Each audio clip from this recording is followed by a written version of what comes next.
This is Plant-Based Briefing, The Humane Hoax, Factory Farming versus Alternative Farming, Part 1, by Hope Bohanec at humanehoax.org. And I'm Marian Erickson, and this is the curated content plant-based podcast. And today's post is by Hope Bohanec at humanehoax.org. She is co-founder of the Humane Hoax Project, which is a collaborative effort of vegan activists, writers, and organizations who are working together to reveal the truth about quote-unquote humane animal agriculture. She's author of the book, The Ultimate Betrayal, Is There Happy Meat? And she's host and creator of the Hope for the Animals podcast. It's one of my favorite podcasts, and I particularly recommend the Reason for Vegan series for anyone looking for a comprehensive summary of all the reasons to be vegan. Hope has been involved in animal protection and environmental activism for over 30 years. And she is also executive director of Compassionate Living, which is a nonprofit working to end farmed animal suffering and to encourage a vegan lifestyle to help our communities thrive. So now let's get to today's plant-based briefing. The Humane Hoax, Factory Farming versus Alternative Farming, Part 1, by Hope Bohanec at humanehoax.org. Quote, "Animal agriculture is a business making money on the bodies of other sentient beings. This can never be free of a fundamental insensitivity towards the victims of the industry's profits and a deep betrayal to the animals who depend on humans for care. In the same way that one cannot own humans and traffic their bodies for profit in a humane way, it is impossible to humanely profit from the lives and bodies of animals." Unquote. Hope Bohanec, author of The Ultimate Betrayal, Is There Happy Meat? The emergence of the factory farming quote-unquote alternative. For most of my adult life, I have been engaging in conversations about animals raised and killed for their meat, milk, and eggs. These conversations haven't changed much over the last 30 years. I get the same tired questions about protein and desert islands and plants feeling pain. But recently, something has shifted. In the last few years, people have started to say things like, "Oh, but I buy free-range eggs," or "My meat isn't from a factory farm, my meat is local." It's almost as if all concern about the treatment of animals has been pacified by these new and improved alternative animal products. By purchasing these humane products, people feel absolved from the cruelty inherent in the animal agriculture industry. They feel that there is an alternative now at the farmers' markets and in the slow food movement, and if they just pay a little extra money, they can have their meat and eat it too.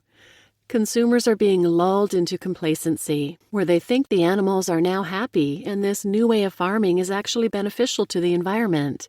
They have been led to believe that all is well in the mythical world of humane animal agriculture, and that is exactly what the producers of these products want them to believe. The fact that people are becoming aware of the misery that farmed animals endure and the devastating impact of animal agriculture on the planet is a good thing. A growing number of consumers want to know where their food comes from and are willing to pay more money for alternatives to conventional animal products. This is a positive progression away from industrialized food production, so there is a hopeful side to this new industry reaction.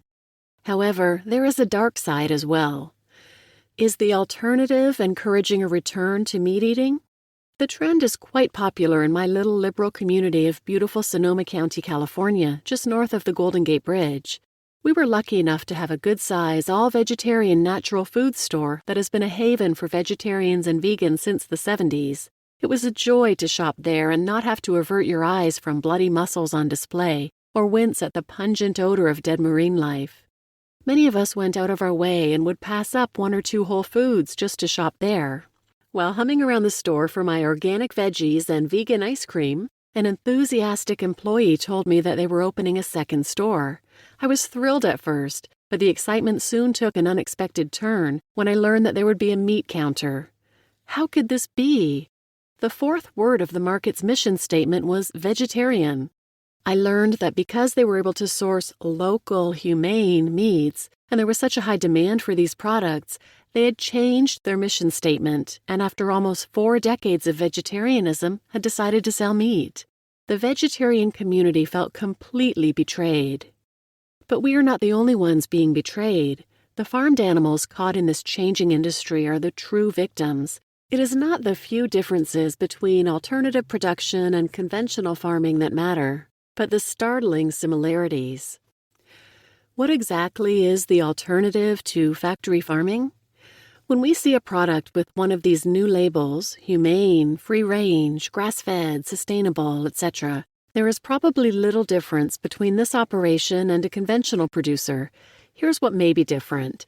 The scale of the operation may be smaller and the animals are possibly not in intensive confinement, for example cages, and may have access to the outdoors, but all this is certainly not guaranteed.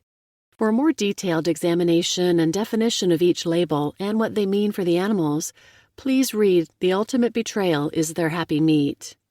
Some people think that the companies producing products with alternative labels are heroically defying factory farming norms and are the saviors of our food supply. The disheartening truth is that there is little distinction, and the similarities far outweigh the differences. Most of the horrors farmed animals endure in conventional animal agriculture still apply to these alternative labels: separation of families, painful procedures, and a brutal death at a very young age. For example, when someone buys eggs labeled cage-free or free-range, they likely came from hens who aren't in battery cages, but nevertheless, the birds are still overcrowded in miserable, windowless warehouses where the stench of ammonia is overwhelming. They are still painfully debeaked, brutally handled, and they still go to a terrifying slaughter at a young age. It is not cost-effective for any egg operation to hatch their own chicks, so the babies still come from the harsh and heartless hatcheries where the male chicks are cruelly killed by the millions soon after hatching, as they're considered a waste product of the egg industry. You just listened to The Humane Hoax, Factory Farming versus Alternative Farming, Part 1 by Hope Bohanec at humanehoax.org.